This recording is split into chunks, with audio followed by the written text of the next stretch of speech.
The topic here at Real Recruits today is, am I starting the recruiting process too early? If you are a freshman or a sophomore, or maybe even if you're a junior thinking that you might be starting this process too early, the answer to that is no. If you're a talented player that wants to go to the Division I level and has that kind of capability, especially not too early to be starting. The earlier you can start, the better. Think of it just as the way as if you would go to practice out on the field. If you've got a team practice, you know everyone's showing up at 3 p.m., in order to get ahead of the game, are you going to show up at 3 p.m. or are you going to show up at 2:45, 2:30?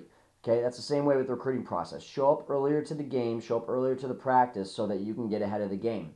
We got a great story here about a young man named Chaz Montoya that used us starting as a freshman. Sat down with mom and dad and Chaz.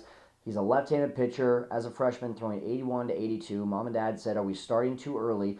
And my response was, your son has the capability, if he develops correctly, to be able to go on and play Division I athletics. Fast forward to 2 years later, we're at his junior season, and he's already got 8 Division I offers, plus he is committed to Arizona State University.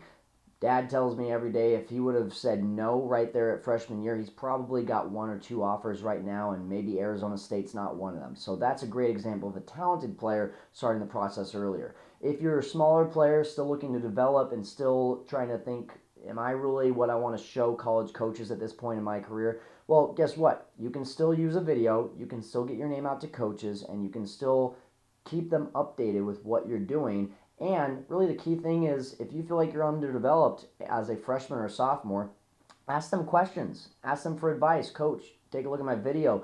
What do you think? Do you think I need to work on my footwork? Do you think I need to get bigger? What are some things that you can give me for advice? That goes a long way with a college coach to not just say, would you like to recruit me, but would you be able to give me some advice so that I can get better? That's a great way to be able to put yourself again in front of the competition, getting a step ahead, and then once you are that junior, senior year, you've got a lot more coaches that are willing to talk to you because you've been talking to them for the last 2 years.